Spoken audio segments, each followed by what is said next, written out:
The other day, I sat in one of Brian Walsh's online conferences. Absolutely fascinating. It was actually not a conference; it was a seminar where he discussed future-proofing your business.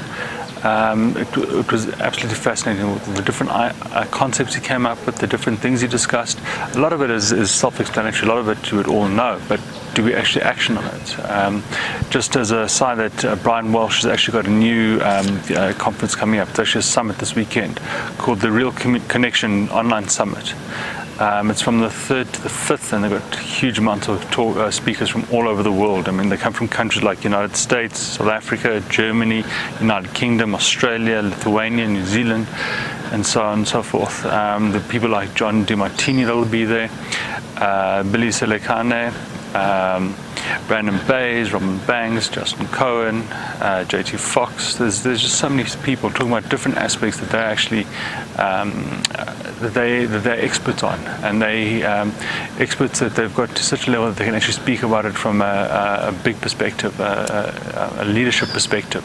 So there's huge amounts of things that are going on at the moment with Brian Walsh within his company. But anyway, so let's go back to what he was talking about future-proofing your business. And we had various speakers talk to us at the beginning, video clips of speakers. None of the speakers were there in person, but they had small little video clips talking about the need to change, the need to grow your business. And some of them, like John Demartini, spoke about the problems that we've got at the moment and the opportunities sitting at home that we've got of actually growing our business and growing us as individuals. So, you know, in this course that we did, Brian spoke, divided up. He actually had a look at the different steps that it takes to actually future-proofing your business.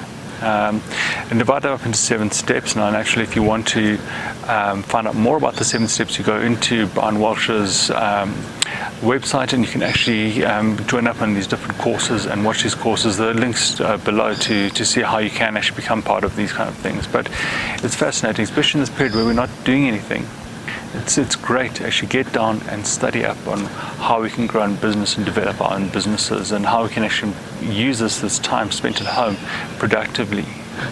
So anyway, he spoke about choosing your scenarios, if you're going to be a victim, or if you're somebody, you know, that everything's gone on the drains, or if you're going to be a person that's just going to, you know, sit there in between and sit there and say, okay, well, no, I'm neither here nor there, let's see what we can do. You're going to be somebody that can actually sit there and actually change the way you see the way your business works.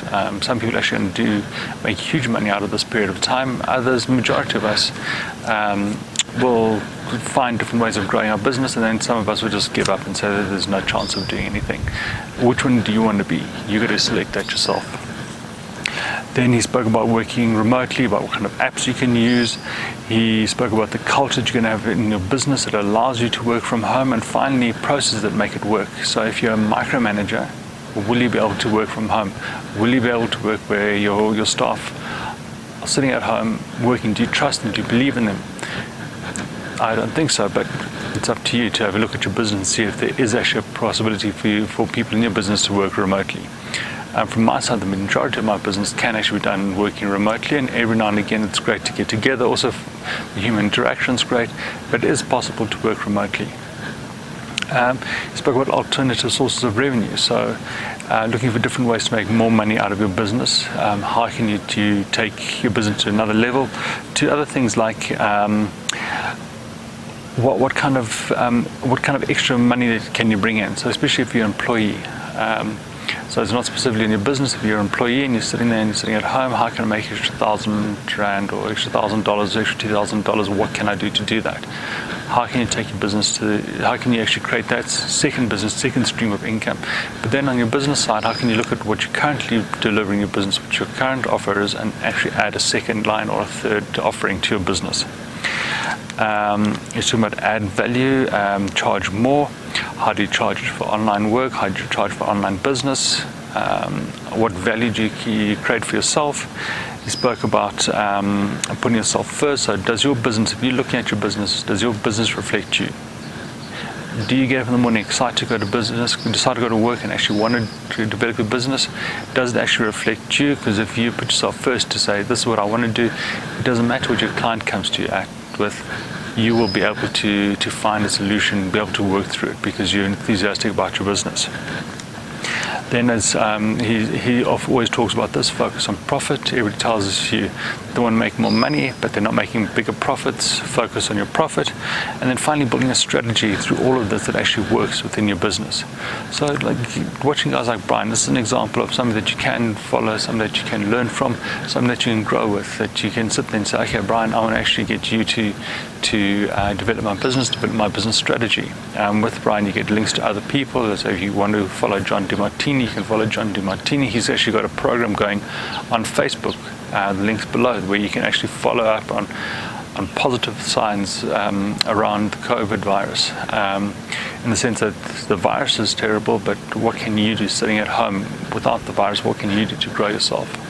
And there are other people. I'll introduce you tomorrow to a completely different guy. He's a South African guy who worked most of his life in sport, and now he's converted into business strategy. Tim Goodenough, what he can actually offer you. So there are a lot of interesting things. So don't stay at home and think, oh, I'm just going to play PlayStation all day long and get bored and get frustrated and sit there worrying about your time. Focus on what you can do and what you can learn.